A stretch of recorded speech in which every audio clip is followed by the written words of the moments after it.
Hello, hello. I'm always early, almost always. So I thought I'd start a little bit early. I hope no one's offended by that. I just want to welcome you to sunny North London, in fact, sunny Brent Cross, which is where I'm camping out for the afternoon in between clients. And I want time talking about the three principles, if you haven't come across them before, how they can improve your coaching practice and really how they impacted me and my life, because they have really impacted me in quite a profound way. So I deliberately didn't script this because I wanted to use the kind of three principles approach, be very much in the moment, and see what happens. Really, hopefully this will last the full 30 minutes. If not, what can we do? If it goes a little bit longer, we'll see. We'll see how things go. Okay, so I want to give you a little bit of background about myself. My name is Rob Salter. I've been coaching for about 10 years. A lot of that time I've been teaching as well. I have a background in theatre, taught drama for many years, now teach English and tutor English. And I started coaching when I was paid to do so. I became a teaching and learning coach at the school that I was working in. And prior to that, I'd become interested in writing about managing behaviour in the classroom, because it's one of the difficult things I've ever done. And after about a 5-year break, I'm back in the classroom at the moment on a sort of part-time basis, and it's still one of the most difficult things I've ever done. It's really, really hard to do. I created a website, a free website based on that for teachers, with the really catchy title of Teaching Strategies for ClassroomDiscipline.com. Created my own ebook, and then had a book published in 2016 by a company called Teacher Pocket Books, and it's called Classroom Presence. So my background really was in theatre and acting, and I used a lot of those techniques to help train beginning teachers to improve their presence in the classroom. And I combined that with sort of NLP and assertiveness training. And so when I was trained as a coach, it was a very kind of basic coaching structure. If you're familiar with Tigro, that was really what it was, asking the client what they want to talk about. And it was very much focused on classroom practice. So I also started a consultancy, an educational consultancy, and I would do virtual coaching with teachers. So, for example, people would have the lesson from hell, and then they would get on the phone to me and we would unpick it and we would look through the various aspects of the procedures that I was teaching them and working through them with. I'd modelled excellence that I'd seen. I'd modelled what worked for me. I was teaching the model in a very NLP kind of way, and it worked really well. I managed to get beginning teachers, young teachers to look as though they were seasoned professionals, and to be able to work in the classroom with kids and to have the kids buy into them as teachers. So very simple trick. If you work with young people, or even if you are working in a situation where you may feel a little bit nervous, keep your head still. There's something about keeping your head still which does something to your breathing straight away, does something to your posture, and does something to raise your status in the eyes of the people who are listening to you. You may experience as I keep my head still. How did I learn this? It's an old actor's trick. Let's say, for example, you're a fairly young actor, but you need to play somebody who's quite high status, maybe a royal, and you don't have the reference experiences to do that, to do the whole emotional memory type thing. You can just use simple tricks like that. So that's where I kind of left off. I've also just become aware that I have absolutely no sense of the time. So my phone is not telling me how long I've been doing this. So I am going to guesstimate. This really is live and raw. Right. That's where I got to. My book, Classroom Presence, came out in 2016.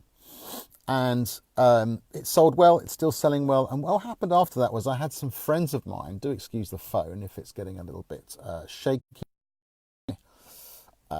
myself trying to get comfortable holding the phone at this angle. So yes, some friends of mine came to me and said to me, I'm really happy you got your book. I actually bought a copy, and strangely enough, even though I'm not a teacher, I'm using it at work.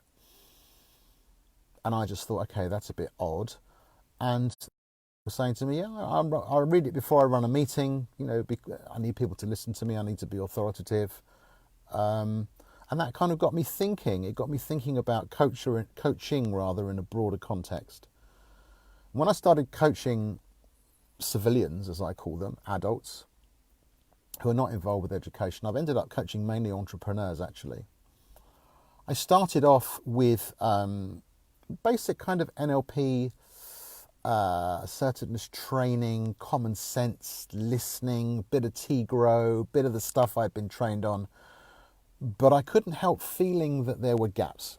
There were gaps in my knowledge. There were gaps in my ability to deal with clients and to get a real sense of where I was going with my clients. I was comfortable doing a few sessions, but then when coaching went on a little bit longer, I started to realize that I was missing something.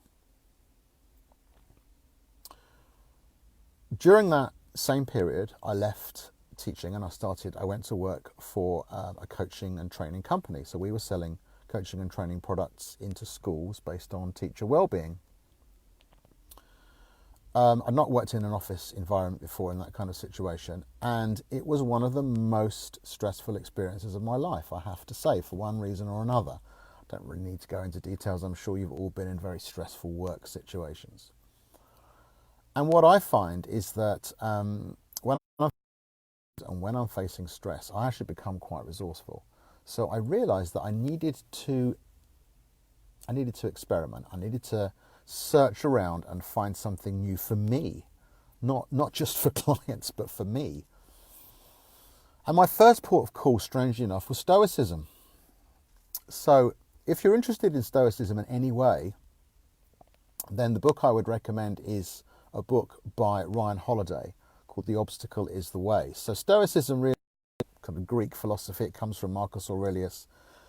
And it is very much about learning to see the obstacle as the way. The way out is through, as they say. Looking at obstacles and difficulties, at opportunities for you to grow.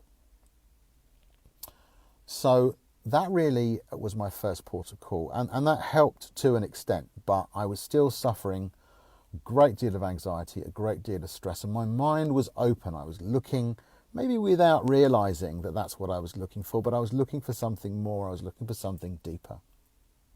Now, I had been exposed to the 3 principles probably about 10 years prior to this. 3 principles are very, very simple. It's mind, consciousness, and thought. And it's based upon how we use those 3 things together. But the main kind of focus is to become aware of your own thoughts and of your own thinking. Now, when I came across this the first time, I remember thinking to myself, that's kind of interesting. And then I found out how much the training cost. It was about $6,000, which is about $2,000 per principle, which is quite a lot, quite steep. So I shelved that one at the time. When I was looking around for something new, I came across some more 3 principles stuff. There's a load of very, very free stuff online. And I was looking through a number of videos, and one day I had a very strange experience. I was watching a video. I believe the gentleman's name is Mark Howard. He was in conversation with another presenter talking about the 3 principles, and he was discussing the work that he had been doing with a client of his. And he literally, I remember this, he literally said the words, and my client said to me, "You know what, Mark, I've realized about my thoughts, about my thinking, I've got this problematic thinking, but I don't have to think those thoughts." That's a really, really simple concept, but it hit me like a ton of bricks. And I had what in the 3P community they call an insight, or a sight from within. And it triggered something deep within me, a deep understanding that we all have. And then other strange things started happening. I noticed that my behaviour was changing slightly after I'd had this insight, and I couldn't really understand the connection between the 2 things. One of the first things that changed is I became tidier. Now, that may not seem like a huge deal to you. It didn't seem like a huge deal to me.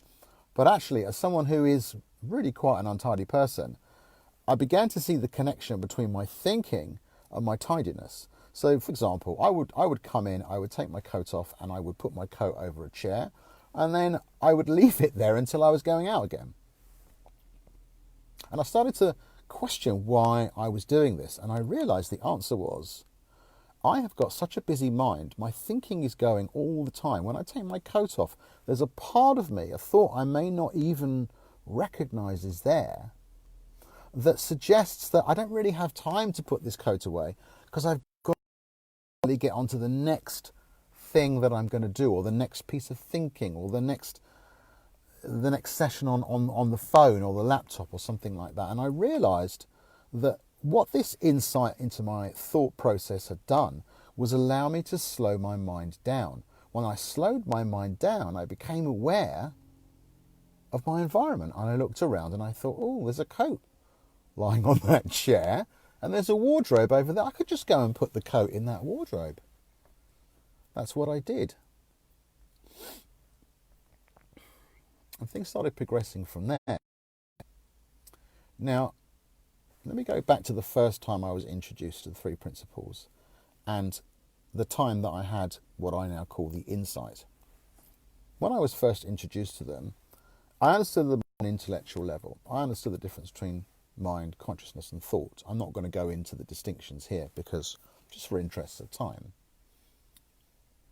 When I had my insight, it wasn't on the level of thought. It was on the level of a deep triggering, if you like, of my own internal wisdom, my own internal sense of what's right and what's wrong, what my potential might be in life. And after that, I started to have one insight after another. Now, I'm going to share something a little bit personal. At that particular time, I was dating and I'd met somebody new. And hi David, nice to see you. I'd met somebody new. So how did this understanding of the principles affect my ability to connect with another human being? Well, quite dramatically, because I had got into the habit as a dater of replaying mental movies of previous situations, replaying thoughts that I'd built up over the years, replaying doubts, fears, etc., to the point where I really struggled to actually be present in the moment with another person. And I noticed right from the beginning of meeting this new person that all of those thoughts, I don't know where they'd got. I don't know if they disappeared. I don't know what happened, but I was just able to be with that person and connect. And that's an amazing feeling. And it's a real transformative experience. And it came without very much effort at all. So I think the most important thing about the three principles is once you have your understanding, once you have your insights, once this understanding starts kicking into your personal wisdom, if you like, things start changing of their own accord. It doesn't require a great deal of effort on your part for things to change. All you really have to do is start to become aware of your wisdom kicking in. So I'm going to give you two examples of how that's affected me as a professional and as a coach.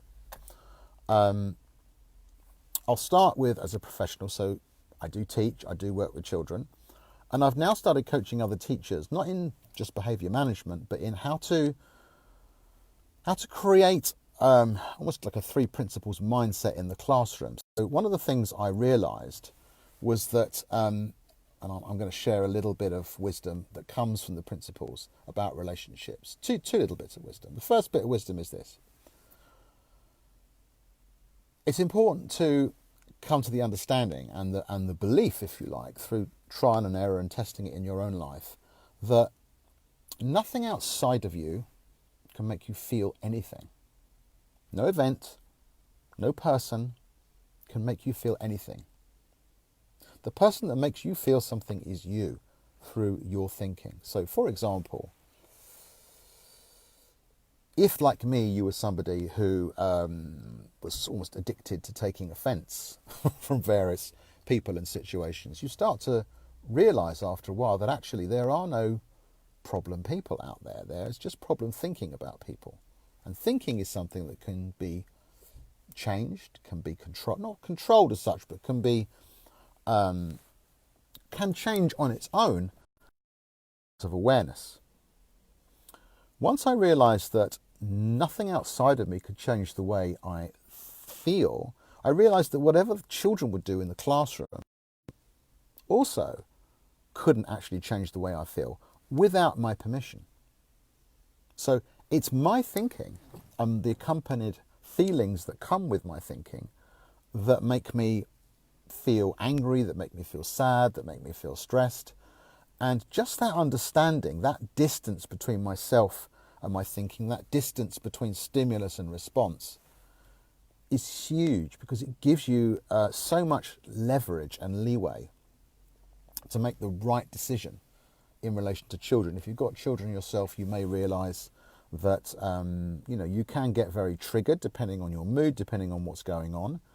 And just having that gap between stimulus and response that the three principles helps you develop is invaluable. So here's another use of the three principles, and this is specifically with coaching. So I've just taken on a new client. Obviously, I'm not going to give any details about this client, but the client has difficulties with anxiety, panic attacks, etc., etc. And what I've found now is that the principles gives me an enormous advantage as a coach, because essentially what I'm doing when I'm listening, obviously very carefully, to what my client is saying to me, is I am trying to work out where their experience is coming from. And what I mean by that is my client aware that they are creating their own experience? Or do they believe, are they working under the misunderstanding that the world is making them feel whatever it is they're feeling? Once I can help my client understand that they are creating their own experience, that effectively our experience of life is inside out. We like to convince ourselves it's outside in. We like to convince ourselves that this person made me feel like this. And this goes back to our past as well. You might often hear clients say, I do this because my parents did X, Y, and Z. Well, if you bring them back to this understanding that nothing outside of you can make you feel anything, ultimately they have to take responsibility for the fact that they are creating those feelings themselves. And so my client is creating her own anxiety. Maybe she doesn't realise that that's what's going on, but that is actually what's happening. So what an understanding of the principles helps you to do is to help your client come to the understanding that they are creating their own experience. Once you come to that understanding, you realise something quite profound, which is you are not a victim. You cannot be a victim of the world if you are the one who's creating your own experience. In fact, you are massively powerful because you can create an experience which is incredibly negative, and you can alternatively create an experience which is incredibly positive. You have that choice.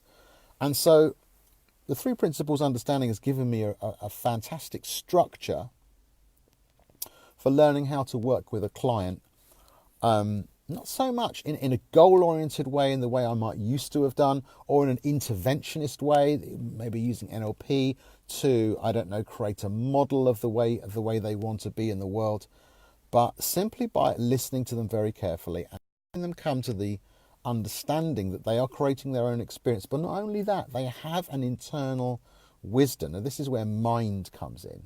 Mind, thought and consciousness. Thought and consciousness tend to work on their own, and they try to convince us that the outside world is making us feel X, Y, and Z. Our mind, our instinct, our wisdom is giving us very often the correct interpretation of what's actually going on. I'm sure we've all been in the situation where we've just had an instinct about somebody, but we've thought our way out of it. We've given this person a chance, and unfortunately, we've been proven right because we didn't listen to our internal voice. We didn't listen to our instincts. So to sum up, and again, I'm literally just guessing on time here. To sum up, I came to this understanding of the three principles through a series of insights that I had that I'm still having, which got me through an incredibly stressful period of my life and came out the other side wanting to learn more. So I'm in the process of training as a three principles coach, which I find massively powerful. I'm going back to the work I was doing with teachers, and I'm focusing more on well-being, on mindset for teachers when they're working in stressful classroom environments, when they're managing behaviour, etc., etc. And my own coaching of my personal clients has transformed as a result of this understanding, because, and this is, I'll leave you with this idea, because what I do before I coach people, and in fact what I do now every morning before I go to work, is I do what's called my grounding. So what is grounding? Imagine that you have a parcel delivered to your house every single day. Okay, every single day you walk down to your front door and you see a parcel, and it's got some words printed on it. And the first word you see is fragile. Okay, and the second word you see is this way up. And the parcel's been delivered the wrong way up.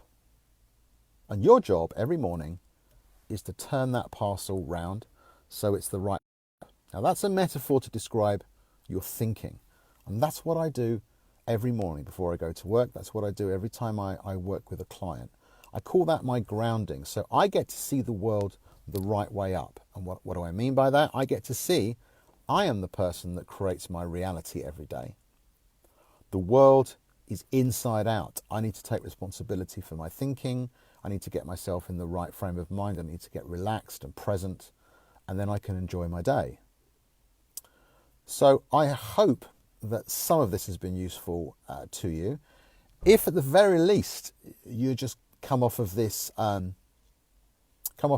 and just pop on YouTube and find out a little bit more about the three principles, that will be more than enough for me. If this is something that you'd like to learn more about, please feel free to contact me. The way I work as a coach is that I give a free coaching session to every potential.